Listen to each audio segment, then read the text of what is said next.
ਵਾਹਿਗੁਰੂ ਜੀ ਕਾ ਖਾਲਸਾ ਵਾਹਿਗੁਰੂ ਜੀ ਕੀ ਫਤਿਹ। ਸ੍ਰੀ ਦਸ਼ਮੇਸ਼ ਪਿਤਾ ਗੁਰੂ ਕਲਗੀਧਰ ਪਾਤਸ਼ਾਹ ਜੀ ਸ੍ਰੀ ਅਨੰਦਪੁਰ ਸਾਹਿਬ ਵਿੱਚ ਬਿਰਾਜਮਾਨ ਸਨ। ਫੱਗਣ ਦਾ ਮਹੀਨਾ ਸੀ। ਹੋਲੇ ਮੁਹੱਲੇ ਦੇ ਪੁਰਬ ਨੂੰ ਮਨਾਉਣ ਲਈ ਗੁਰਸਿੱਖ ਸੰਗਤਾਂ ਦੂਰ ਦੁਰਾਡੇ ਤੋਂ ਮੰਜ਼ਿਲਾਂ ਤੈਅ ਕਰਕੇ ਸ੍ਰੀ ਅਨੰਦਪੁਰ ਸਾਹਿਬ ਦੀ ਪਾਵਨ ਜੂਹ ਵਿੱਚ ਇਕੱਤਰ ਹੋਈਆਂ ਸਨ। ਸਤਲੁਜ ਕਿਨਾਰੇ ਸ਼ਿਵਾਲਿਕ ਦੀਆਂ ਪਹਾੜੀਆਂ ਦੀ ਗੋਦ ਵਿੱਚ ਨਵੇਂ ਵਸੇ ਇਸ ਨਗਰ ਦੀਆਂ ਰੌਣਕਾਂ ਤੇ ਸੰਗਤਾਂ ਦਾ ਚਾਅ ਦੇਖਣ ਯੋਗ ਸੀ। ਸਿੱਖ ਸੰਗਤਾਂ ਅੰਮ੍ਰਿਤ ਵੇਲੇ ਇਸ਼ਨਾਨ ਕਰਕੇ ਸ਼ਰਧਾ ਤੇ ਪਿਆਰ ਸਹਿਤ ਗੁਰਬਾਣੀ ਦਾ ਪਾਠ ਕਰਦੀਆਂ ਗੁਰੂ ਜੀ ਦੇ ਦੀਵਾਨ 'ਚ ਹਾਜ਼ਰ ਹੋ ਕੇ ਕੀਰਤਨ ਤੇ ਕਥਾ ਸਰਵਣ ਕਰਦੀਆਂ ਤੇ ਆਪਣਾ ਜੀਵਨ ਸਫਲ ਕਰ ਰਹੀਆਂ ਸਨ। ਸਤਿਗੁਰੂ ਜੀ ਦੀ ਆਗਿਆ ਅਨੁਸਾਰ ਉਸ ਵੇਲੇ ਸ਼ਰਧਾਲੂ ਸਿੱਖ 52 ਅੱਖਰੀ ਸੁਖਮਨੀ ਸਾਹਿਬ, ਸੰਪੂਰਨ ਆਨੰਦ ਸਾਹਿਬ, ਦੱਖਣੀ ਓਅੰਕਾਰ ਤੇ ਸਿੱਧ ਗੋਸ਼ਟ ਆਦਿ ਬਾਣੀਆਂ ਨੂੰ ਵੀ ਆਪਣੇ ਨਿਤਨੇਮ ਵਿੱਚ ਸ਼ਾਮਲ ਕਰਕੇ ਪੜ੍ਹਿਆ ਕਰਦੇ ਸਨ। ਉਸ ਵੇਲੇ ਇੱਕ ਪ੍ਰੇਮੀ ਸਿੱਖ ਅੰਮ੍ਰਿਤ ਵੇਲੇ ਆਸਣ ਲਗਾ ਕੇ ਸਤਿਗੁਰੂ ਜੀ ਦੀ ਪਾਵਨ ਬਾਣੀ ਦੱਖਣੀ ਓਅੰਕਾਰ ਦਾ ਪਾਠ ਕਰ ਰਿਹਾ ਸੀ। ਉਸ ਦੀ ਆਵਾਜ਼ ਗੁਰੂ ਕਲਗੀਧਰ ਪਾਤਸ਼ਾਹ ਜੀ ਨੂੰ ਸੁਣਾਈ ਦੇ ਰਹੀ ਸੀ। ਪਾਠ ਕਰਦਿਆਂ ਉਸ ਨੇ ਤੀਜੀ ਪੌੜੀ ਦੀਆਂ ਪੰਕਤੀਆਂ ਪੜ੍ਹੀਆਂ। ਧਨ ਧਰਨੀ ਧਰ ਆਪ ਅਜੋਨੀ, ਤੋਲ ਬੋਲ ਸੱਚ ਪੂਰਾ, ਕਰਤੇ ਕੀ ਮਿਤ ਕਰਤਾ ਜਾਣੈ, ਕਹਿ ਜਾਣੈ ਗੁਰ ਸੂਰਾ। ਪਾਠ ਕਰਨ ਵਾਲੇ ਉਸ ਸਿੱਖ ਨੇ ਬੇਧਿਆਨੀ ਨਾਲ ਜਾਂ ਅਗਿਆਨ ਦੇ ਕਾਰਨ ਕਿ ਜਾਣੈ ਗੁਰ ਸੂਰਾ ਪਾਠ ਕਰ ਦਿੱਤਾ, ਭਾਵ ਕਹਿ ਦੀ ਜਗ੍ਹਾ ਕਿ ਪਾਠ ਕਰ ਦਿੱਤਾ, ਜੋ ਅਸ਼ੁੱਧ ਹੋ ਗਿਆ, ਅਰਥ ਦਾ ਅਨਰਥ ਹੋ ਗਿਆ। ਕਿਉਂਕਿ ਕਹਿ ਦਾ ਅਰਥ ਹੁੰਦਾ ਹੈ ਜਾਂ ਜਿਸ ਤੋਂ ਪੰਕਤੀ ਦੇ ਅਰਥ ਬਣਦੇ ਹਨ ਕਿ ਕਰਤੇ ਕੀ ਮਿੱਤ ਨੂੰ ਜਾਂ ਕਰਤਾ ਵਾਹਿਗੁਰੂ ਹੀ ਜਾਣਦਾ ਹੈ ਜਾਂ ਫਿਰ ਗੁਰੂ ਸੂਰਮਾ ਜਾਣਦਾ ਹੈ।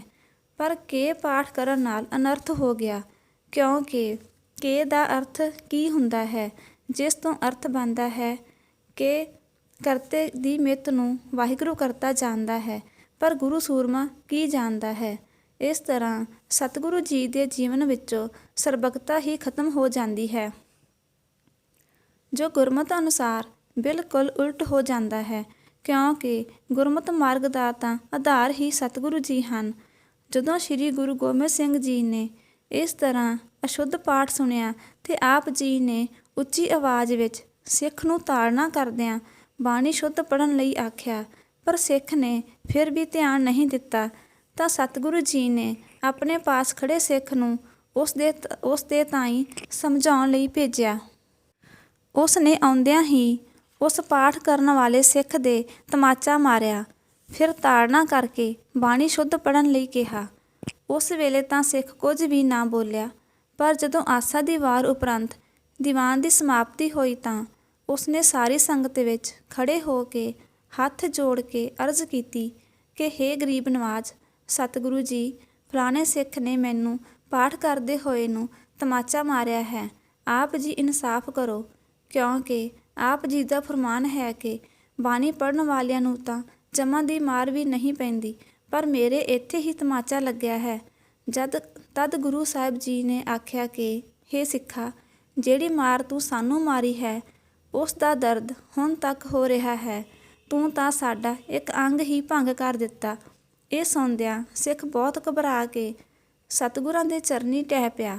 ਸਤਿਨਾਮ ਵਾਹਿਗੁਰੂ ਕਹਿੰਦਾ ਹੋਇਆ ਬੇਨਤੀ ਕਰਨ ਲੱਗਾ ਕਿ ਹੇ ਸਤਿਗੁਰੂ ਜੀ, ਮੈਂ ਨਾ ਚੀਜ਼ ਆਪ ਦਾ ਦਾਸ ਤੇ ਆਪ ਦੇ ਚਰਨਾਂ ਦਾ ਸੇਵਕ ਹਾਂ।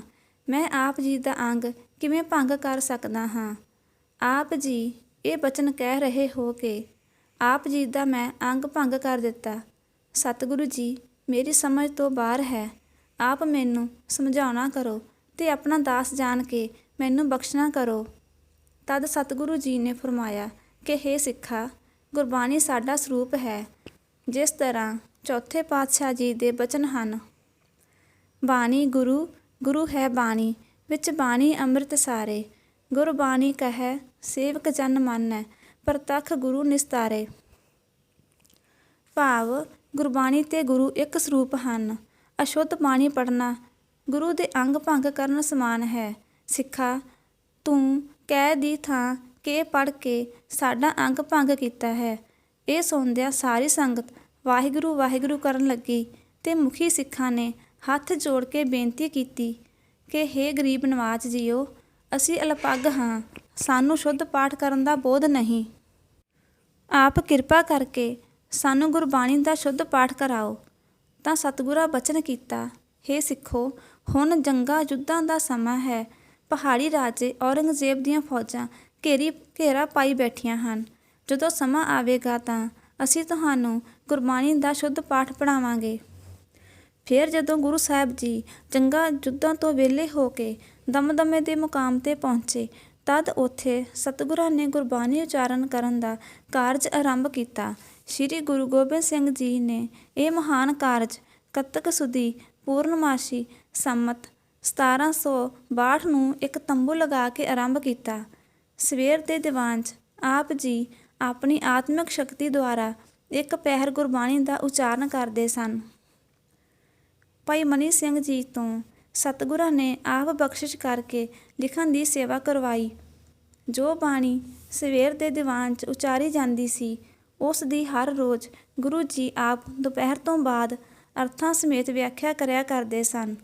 ਇਸ ਪ੍ਰਕਾਰ 23 ਸਾਵਨ 1763 ਬਿਕਰਮੀ ਨੂੰ ਇੱਕ ਓਅੰਕਾਰ ਤੋਂ ਲੈ ਕੇ 18/10/20 ਤੱਕ ਗੁਰੂ ਸਾਹਿਬ ਜੀ ਨੇ ਬਾਣੀ ਦੀ ਸੰਪੂਰਨਤਾ ਕੀਤੀ ਅਤੇ ਅਰਥਾਂ ਸਮੇਤ ਕਥਾ ਦੇ ਸ਼੍ਰੀ ਗੁਰੂ ਗ੍ਰੰਥ ਸਾਹਿਬ ਜੀ ਦੇ ਅਖੰਡ ਪਾਠ ਕਰਵਾ ਕੇ ਭੋਗ ਪਾਏ ਅਤੇ ਤਰ੍ਹਾਂ ਤਰ੍ਹਾਂ ਦੇ ਪਕਵਾਨ ਤਿਆਰ ਕਰਵਾ ਕੇ ਲੰਗਰ ਚਲਾਏ। ਸੋ ਗੁਰੂ ਪਿਆਰੀ ਸਾਧ ਸੰਗਤ ਜੀ, ਸਾਨੂੰ ਵੀ ਗੁਰਬਾਣੀ ਦਾ ਸੰਥਿਆ ਲੈ ਕੇ ਸ਼ੁੱਧ ਪਾਠ ਕਰਨਾ ਚਾਹੀਦਾ ਹੈ, ਤਾਂ ਹੀ ਗੁਰੂ ਸਾਹਿਬ ਦੀ ਸਾਡੇ ਉੱਪਰ ਖੁਸ਼ੀ ਹੋਵੇਗੀ ਅਤੇ ਸਾਡੀ ਪੜ੍ਹੀ ਸੁਣੀ ਬਾਣੀ ਸਫਲ ਹੋਵੇਗੀ। ਵਾਹਿਗੁਰੂ ਜੀ ਕਾ ਖਾਲਸਾ, ਵਾਹਿਗੁਰੂ ਜੀ ਕੀ ਫਤਿਹ।